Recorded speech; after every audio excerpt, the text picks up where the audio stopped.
L'époque du baptême du Saint-Esprit est une saison tout particulièrement pleine de dangers pour le croyant.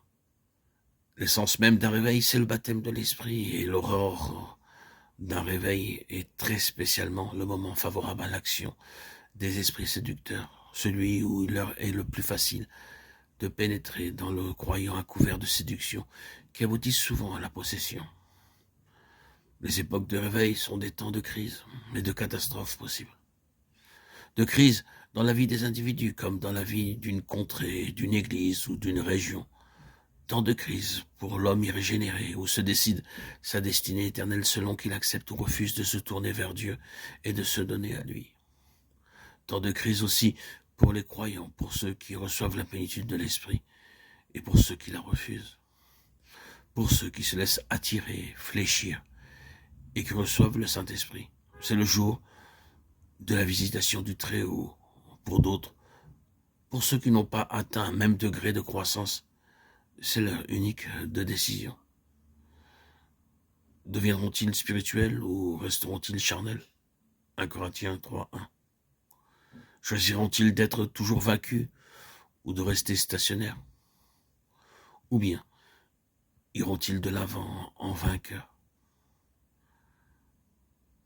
Peu nombreux sont ceux qui traversent cette période sans être plus ou moins victimes des séductions de l'ennemi. Et ceux-là seuls qui ne craignent pas d'exercer raisonnement et jugement peuvent espérer échapper à l'activité subtile des puissances surnaturelles du mal. Si au moment du baptême du Saint-Esprit, le croyant se laisse séduire par les mauvais esprits, il commencera à descendre vers l'abîme presque aussitôt après avoir atteint le point culminant de son existence chrétienne. Et à moins que ses yeux ne s'ouvrent, à moins qu'il ne rejette la séduction, il s'enfoncera toujours plus profondément dans l'erreur et l'esclavage de Satan, de sorte qu'il deviendra inutile pour le service du Maître. Le réveil est l'heure de la puissance de Dieu, et c'est l'heure que choisit le diable pour travailler ici-bas avec une ardeur redoublée. La visitation de la puissance divine provoque inévitablement une attaque des puissances surnaturelles mauvaises. Le réveil met en effervescence le royaume de Satan. Il sonne en quelque sorte le branle-bas des légions adverses. Il est comme le signal de leur mobilisation générale. Le réveil en soi, c'est l'heure de Dieu. Alors les cieux s'ouvrent et la puissance divine se manifeste au sein de l'humanité. Puis, elle diminue, elle disparaît.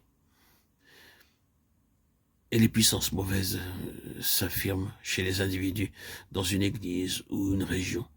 Et le monde s'étonne de voir les œuvres du diable se développer, là même où Dieu avait agi de façon si manifeste. On ignore que le diable semait à profusion et faisait son œuvre dès l'aurore du réveil.